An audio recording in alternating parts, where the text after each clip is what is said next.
Group one mains evaluation సంబంధించి చాలా అవకతవకలు జరిగినాయి. దానికి సంబంధించి మనతో మాట్లాడడానికి BRS senior leader Rakesh Reddy ఉన్నారు. అన్న చెప్పండి, ఏంటి ఎవాల్యుయేషన్ సంబంధించి చాలా కంప్లైంట్స్ వస్తున్నాయి, ఏం చెప్తారు? TGPSC is a very prestigious organization. In fact, it is a constitutional body. అలాంటి కాన్స్టిట్యూషనల్ బాడీ నిర్వహించినటువంటి గ్రూప్ వన్ పరీక్ష దాని ఫలితాలు ఈరోజు అనేక అనుమానాలకు తావిచ్చే విధంగా ఉన్నాయి. అందుకనే ఈ విద్యార్థి లోకం అంతా పెద్ద ఎత్తున వాళ్ళు జమ అయ్యి ఈ యొక్క చర్చను చేపట్టడం జరిగింది. ఎంత దురదృష్టకరమైనటువంటి విషయం అంటే తెలుగు భాష కోసం, తెలుగు యాస కోసం, తెలంగాణ యాస కోసం కొట్లాడినటువంటి గడ్డ ఈ తెలంగాణ గడ్డ. అలాంటి ఇక్కడ మన పబ్లిక్ సర్వీస్ కమిషన్ ద్వారా నిర్వహించుకున్నటువంటి పరీక్షలో 563 పోస్టులు ఉంటే టాప్ 500లో ఒక్కరు కూడా తెలుగు మీడియం వాళ్ళు లేరు. అంటే తెలుగు మీడియం వాళ్ళకి ఏం సబ్జెక్ట్ ఉండదా? దీని బదులు సపరేక ఈ తెలుగు మీడియం చదువుకున్నటువంటి వాళ్ళు ఎవ్వరు కూడా ఎంఆర్ఓలు కావాల్సిన అవసరం లేదు, వాళ్ళకి అర్హత లేదు, ఎంపీడీఓ అర్హత లేదు, డిప్యూటీ కలెక్టర్ అర్హత లేదు, డిఎస్పీ కలెక్టర్ అర్హత లేదు. మీరు ఎవ్వరు పరీక్ష రాయితేనో బోర్డు పెట్టండి, అయిపోతుంది. ఇదంతా వెళ్ళేందుకు? దేశ భాషలందు తెలుగు లెస్స అన్నారు, కానీ దేశ భాషలందు తెలుగును లెస్సు చేసే విధంగా వీళ్ళ వ్యవహారం ఉన్నది. అంటే రీసెంట్గా మీరు తెలుగు భాష గురించి చెప్తున్నారు. మన ముఖ్యమంత్రి సభలో చెప్తూ నేను జిల్లా పరిషత్ స్కూల్లో చదువుకున్నాను, తెలుగు మీడియం, నాకు ఇంగ్లీష్ రాదని చెప్తూ మళ్ళీ తెలుగు మీడియం సంబంధించి ఇంత అన్యాయం జరుగుతుంటే ప్రభుత్వం ఎందుకు పట్టించుకోవట్లేదు? మరి ఆయన ఏదైతే చెప్తాడో దాన్ని కథం చేస్తాడు. ఆయన ఏం చెప్పాడు? నేను రైతు అన్నాడు, రైతులను బజారు పాలు చేసిండు.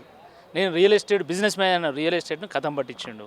నేను ప్రభుత్వ పాఠశాల చదువుకున్నా అన్నాడు, 2000 ప్రభుత్వ పాఠశాల మూతేసిండు. ఇప్పుడు ఏమన్నా తెలుగు మీడియంలో చదువుకున్నా అంటాడు, ఆ తెలుగును కథం చేసిండు. కథం చేయకపోతే ఏంది? దీన్ని ఏమంటారు మరి చెప్పండి మీరు? ఇప్పుడు 563 పోస్టులు ఉంటే టాప్ 500లో ఒక్కడు కూడా లేరంటే ఏందనంటే ఇది? తెలుగు వాళ్ళు దేశాన్ని ఏలిళ్ళు. వంగర్లో పుట్టినటువంటి పివి నరసింహారావు గారు దేశాన్ని వెళ్ళిన తెలుగు మీడియంలో చదువుకొని మంచి మంచి మేధావులు, మంచి మంచి ఐఏఎస్లు, సైంటిస్టులు ఎదిగిన ఇక్కడ నుండి తెలుగు మీడియంలో చదువుకొని. అలాంటిది ఒక ఎంఆర్ఓ పోస్టుకో ఎంపీడీఓ పోస్టు కూడా అర్హత లేదా? మరి ఎంత ఘోరం ఉందంటే ఈ పరీక్షా ఫలితాలు.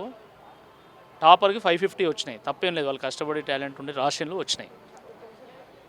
ఐఐటీలో చదువుకొని యూపీఎస్సీలో ఇంటర్వ్యూ దాకా పోయినటువంటి వాళ్ళకి 370, 380 ఇస్తాయి.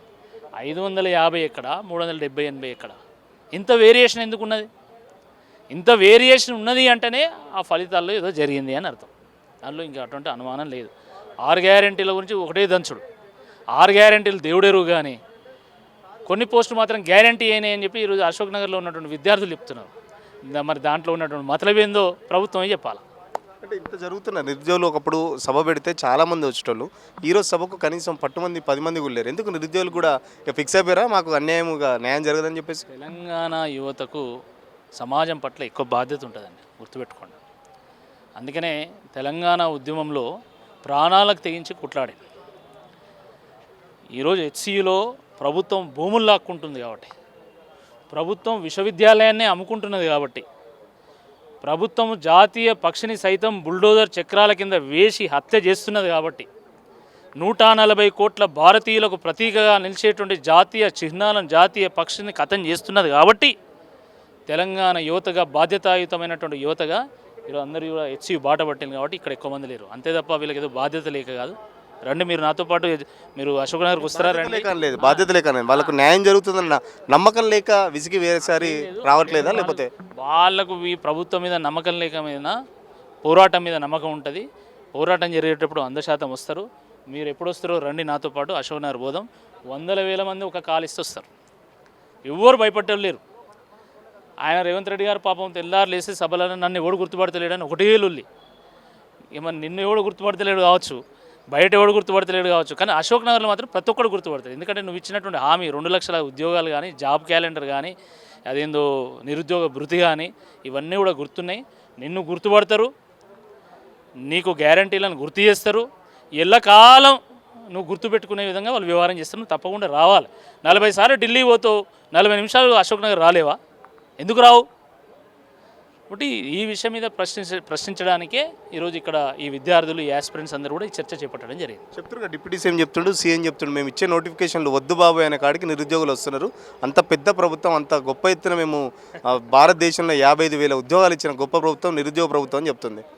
మీరు నిర్వహించేటువంటి పరీక్షలు మాకొద్దు, మాకు నోటిఫికేషన్లు వద్దు అని ఎవరు చెప్పట్లేదు. మీరు ఇచ్చేటువంటి నోటిఫికేషన్లు, మీరు జరిపేటువంటి పరీక్షలు, మీరు ఇచ్చేటువంటి ఫలితాలు సరిగ్గా ఉండే విధంగా చేయండి. దానికోసం కొట్లాడుతున్నాము.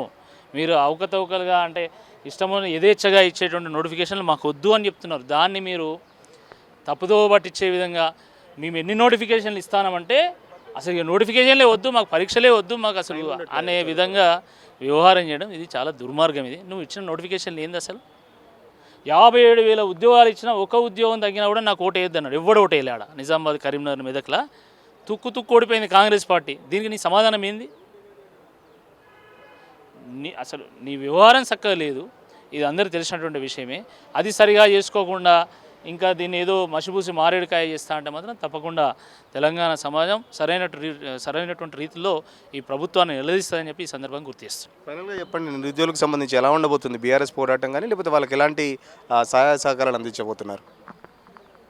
వీళ్ళ సంవత్సర పరిపాలన చూసిన తర్వాత ఈరోజు నిరుద్యోగ యువత విద్యార్థులు పెద్ద ఎత్తున తెలంగాణ భవన్ వైపు వాళ్ళు అడుగులు పడుతున్నాయి.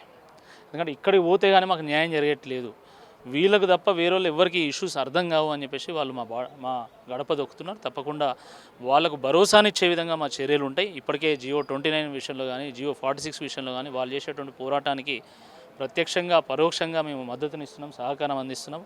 రాబోయేటువంటి రోజుల్లో కూడా వాళ్ళ ఉద్యోగాల విషయంలో, వాళ్ళ యాస్పిరేషన్స్ విషయంలో, ప్రభుత్వం వాళ్ళకి ఇచ్చినటువంటి హామీల విషయంలో తప్పకుండా వాళ్ళకి వెనుదనుగా మేము నిలుస్తాం.